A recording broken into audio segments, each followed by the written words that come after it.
Hello my dear teacher students and friends. मैं आपके साथ एक क्वेश्चन लेके आई हूँ 2023 के क्वेश्चन पेपर का।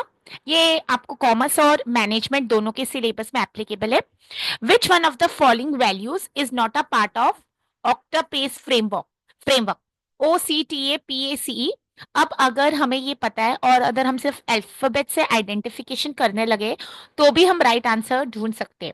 बट मैं हर सेशन में सबको ये एडवाइस देती हूँ कि इस बार तो हम तीर तुक्के से या फिर हमें आता था इसका मीनिंग तो सिर्फ वर्ड्स भी पता थे या उनका टर्म्स भी पता थे तो आंसर करेक्ट मार्क कर पाएंगे। बट हमें कैसे पढ़ना होता है, हमेशा डिटेल के साथ। तो अभी देखते हैं ये ऑक्टापेस फ्रेमवर्क कौन सा है। और अगर अब तक आप मेरे चैनल से नहीं जुड़े तो आप मेरे चैनल को लाइक शेयर और सब्सक्राइब कर सकते हैं। मैं पेपर 1 की गाइडेंस देती हूँ और पेपर 2 कॉमर्स और मैनेजमेंट के लिए कुछ टॉपिक्स एप्लीकेबल रहते हैं। और जैसे आपको पता है कि 10 दिसंबर को लास्ट डेट है फॉर्म फिलिंग की, तो आप वो भर दीजिए। मेरी प्रीवियस वीडियो में उसका डिस्क्रिप्शन में आपको मैंने लिंक शेयर किया है। और एग्जामिनेशन हमारी आ रही है जनवरी। तो अगर आज हम बात करें 30 नवंबर की तो हमारे पास मुश्किल से एक महीना है। ठीक है, तो अगर आपके अच्छे मार्क्स आ चुके ऑलरेडी, थोड़े मार्क्स के आपसे JRF या फिर आपकी पढ़ाई मिस हो रही है तो आप रिवीजन कीजिए। और अगर आप फर्स्ट टाइम ट्राई कर रहे हैं तो डेफिनेटली आप मेरे चैनल से फर्स्ट वीडियो से चेक कीजिए।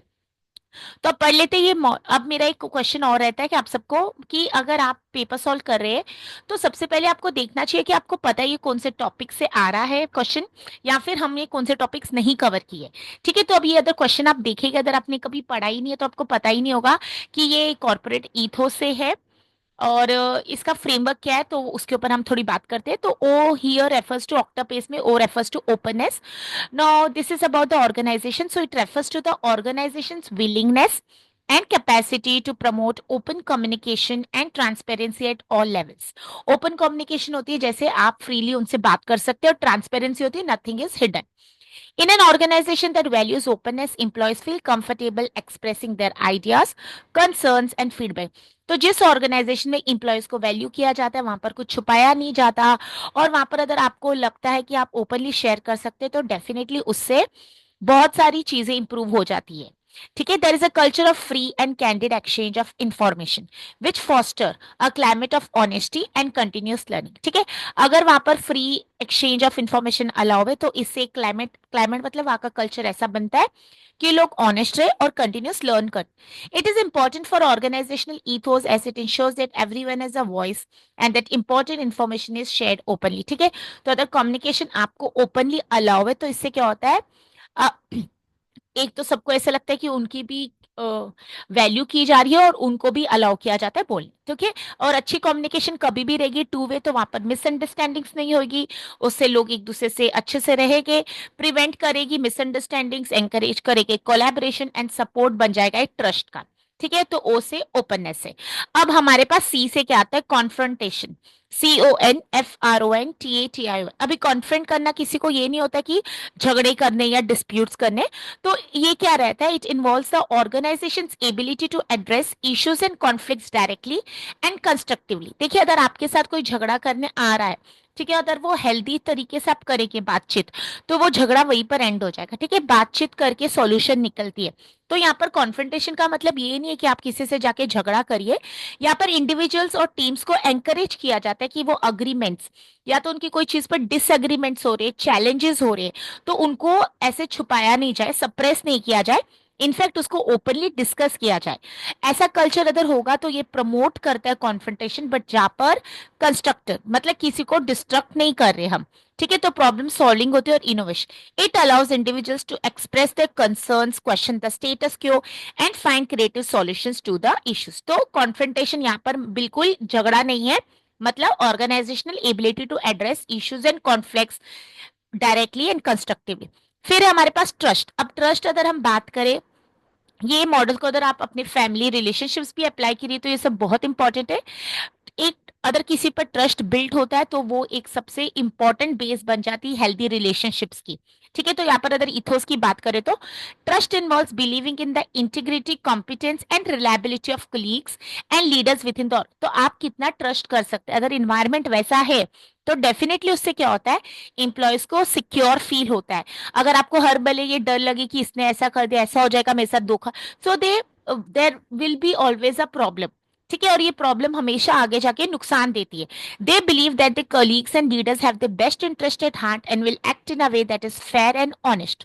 Trust is a fundamental for the positive organisational ethos as it ensures that there is cooperation, team work and supportive. अगर आपको कहीं पर भी ट्रस्ट मिलता है तो आपको उससे सिक्योर फील होता है और आप हमेशा अपना बेटर परफॉर्मेंस देते हैं। फिर हमारे पास ऑथेंटिसिटी। ऑथेंटिसिटी का मतलब क्या होता है?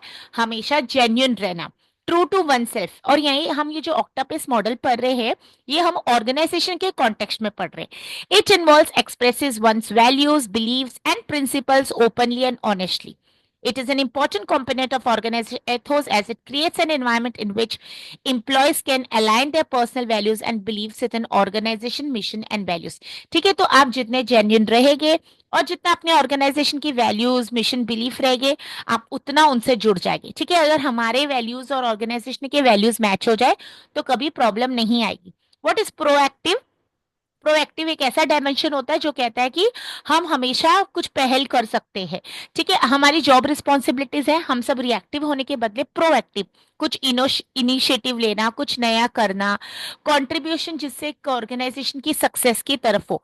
और ये हमेशा एक इंपॉर्टेंट डायमेंशन है जिससे इनोवेशन एंड कंटिन्यूस डेवलपमेंट होती है।